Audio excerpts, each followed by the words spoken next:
औज़ुबिल्लाहिमिनश्शैतानिर्रजीम बिस्मिल्लाहिर्रहमानिर्रहीम। अस्सलाम वालेकुम नाज़रीन। आज जो मैं आपसे रेसिपी शेयर करने जा रही हूँ, ये है माश की दाल। धुएँ वाली बहुत अच्छी बनती है। इसको आप रमज़ान में ख़ास तौर पर जब आपने हल्के मसाले खाने होते हैं सहरी में ट्राई करें। बहुत इंशाल्लाह ताला आपकी फैमिली इसको एंजॉय करने वाली है। इसको हम पूरियों, पराठों और चपाती की नान किसी भी साथ खा सकते हैं, बहुत अच्छी लगती है।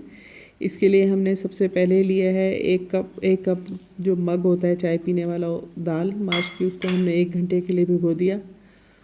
और हम इसमें तकरीबन पौना कप लेंगे कुकिंग ऑयल का। ये देखिए मैंने दाल भिगोकर इसको साफ़ करके भिगोया और फिर 1 घंटे बाद इस तरीके से इसका पानी अलग कर लिया। इसके अलावा हम इसमें डालेंगे हरी मिर्चें तकरीबन 6 से 7 अदद इस तरीके से छोटी कटी हुई। 1 लहसुन का बंच है वो भी चॉप कर लिया। 1 इंच अदरक का टुकड़ा चॉप कर लिया। कुटी हुई लाल मिर्चें आधी चाय की चमची। साबुत गोल मिर्च 7 से 8 अदद। काला ज़ीरा इसमें हम डालेंगे तकरीबन चौथाई चमची। सफ़ेद नमक हस्बे ज़ायका। काला नमक हम डालेंगे तकरीबन हाफ़ चमची और काली मिर्चें डालेंगे पिसी चौथाई चमची। अब हम कुकिंग ऑयल को थोड़ा सा गर्म करके सबसे पहले इसमें हम हरी मिर्चें डालेंगे। ये आपने ध्यान रखना है कि ये सारे मसाले आपने एकदम इसमें नहीं डाल देना है, इसका फ्लेवर में फ़र्क पड़ जाएगा। इसलिए आप सबसे पहले इसमें हरी मिर्चें डालें। तकरीबन 1 मिनट चलाने के बाद इसमें हम गोल लाल मिर्च भी डाल दें। ये देखें 7 से 8 अदद मैंने गोल लाल मिर्च डाली है। अब हम इसको कवर कर देंगे तकरीबन 2 मिनट के लिए, ताकि हरी मिर्चें और कुटी और ये गोल लाल मिर्च जो है वो अपना फ्लेवर इसमें ऑयल में डिज़ोल्व कर दे। ये हम कुकिंग जो है बहुत हल्की आंच पर करेंगे। इसके बाद अब हम इसमें चॉप किया हुआ लहसुन और अदरक डाल देंगे।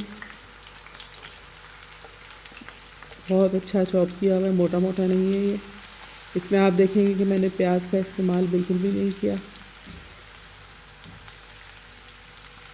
आप इस रेसिपी को स्टेप बाय स्टेप देखते रहें, इंशाल्लाह ताला बहुत अच्छी और खिली खिली दाल पककर तैयार होगी। तकरीबन 2 से 3 मिनट हमने इसको ढककर पका लिया। इसके बाद अब हम इसमें डालेंगे काला ज़ीरा और कुटी हुई लाल मिर्चें। काला ज़ीरा और कुटी हुई लाल मिर्चें इसमें डाल के आपने देखा होगा कि इसमें मैंने पिसी हुई लाल मिर्च का भी जिक्र नहीं किया और सफ़ेद ज़ीरा भी इस्तेमाल नहीं किया, सिर्फ हमने काला ज़ीरा वो भी बहुत कम मिकदार में इस्तेमाल किया है। इसको थोड़ा सा हम ऑयल में सौते कर लेंगे।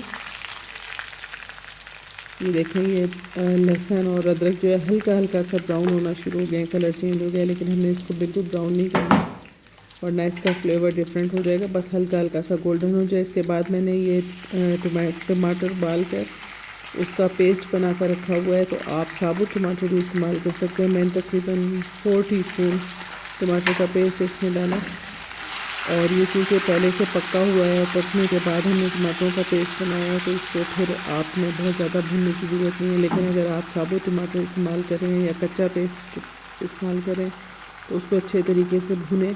उसके बाद आप इसमें सफ़ेद नमक, काला नमक और काली मिर्चें डालें। काली मिर्चों का इस दाल में बहुत अच्छा सा फ्लेवर आता है। और अगर आपको थोड़ा सा मज़ीद स्पाइसी करना है इसको, तो उसमें आप थोड़ी सी पिसी हुई लाल मिर्च डाल सकते हैं। काली मिर्चों का इस्तेमाल थोड़ा ज़्यादा कर सकते हैं, लेकिन मुझे क्योंकि ये बहुत ज़्यादा मसालेदार पसंद नहीं है दाल, इसलिए मैंने इसमें कम डाली हैं मिर्चें। इसके बाद हम इसमें भीगी हुई दाल डाल देंगे और उसमें 1 मग भर के पानी का डाल देंगे इसको गलाने के लिए। आपने ये गौर करना है हमेशा कि जब भी माश की दाल को आपने खिला खिला पकाना हो, तो एक तो उसको 1 घंटा भिगोना है। दूसरा ये कि आपने जितनी मिकदार में यानी जितने मग या जितने कप आपने दाल ली है उतने ही सेम क्वांटिटी में आपने पानी शामिल करना है। मैंने 1 मग दाल ली थी बग़ैर भीगे, तो उसमें 1 मग मैंने पानी इस्तेमाल किया है। इसको तेज़ आंच पर हम उबाल आने तक के लिए पकाएंगे। ये देखें इसमें अब आपको थोड़ा थोड़ा सा पकाव नज़र आने लग गया है दाल में। जब इसमें पकाव शुरू हो जाएगा फिर हम इसकी बहुत हल्की आंच कर देंगे, तकरीबन बिल्कुल हल्की के करीब। ये देखें थोड़ा थोड़े से आपको नज़र आ रहे हैं उबाल लेते हुए पानी के झाग। अब इसको हम कवर करके बहुत हल्की आंच पर तकरीबन पौने से 1 घंटे के लिए रख देंगे। दाल माश की ज़रा थोड़ा टाइम लेती है गलने में, और चूँकि इसमें हमने टमाटर पहले डाल दिए तो ये ज़्यादा टाइम लेगी गलने में। 1 पौने घंटे के बाद तकरीबन मैंने इसको ये चेक किया कि अगर ये दाल गली है या नहीं गली। अगर दाल गल चुकी है तो फिर हम इसका बाकी प्रोसेस करेंगे, अगर नहीं गली तो फिर हम थोड़ी सी देर के लिए और दम पर रख देंगे। इसका पानी तकरीबन खुश्क हो चुका है। अब इसमें मैंने 1 टीस्पून देसी घी का डाला। अगर आपको नहीं पसंद तो आप बेशक ना डालें, इस स्टेप को आप स्किप कर दें। इसके बाद मैंने बहका कर कोयला रखा हुआ है, आपने इसमें कोयले का धुआं देना है। इसके लिए मैंने एक छोटा स्टील का चमचा पैन के अंदर रखा, उसके ऊपर हम कोयला रख देंगे और ऊपर से चंद कतरे कुकिंग ऑयल के डाल देंगे ताकि इसका धुआं जो है वो अच्छे से दाल के अंदर एब्ज़ॉर्ब हो सके। ये देखें, बहुत आसान तरीका है धुआं देने का, सभी जानते हैं। अब इस पर मैंने कुकिंग ऑयल डालकर जल्दी से इसको कवर कर दिया।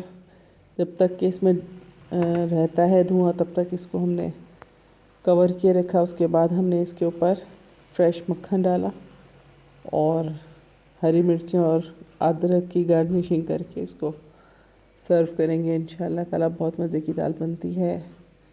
इस रेसिपी को ज़रूर ट्राई करें। इंशाल्लाह अगली रेसिपी में फिर आपसे मुलाकात होगी। अल्लाह हाफ़िज़।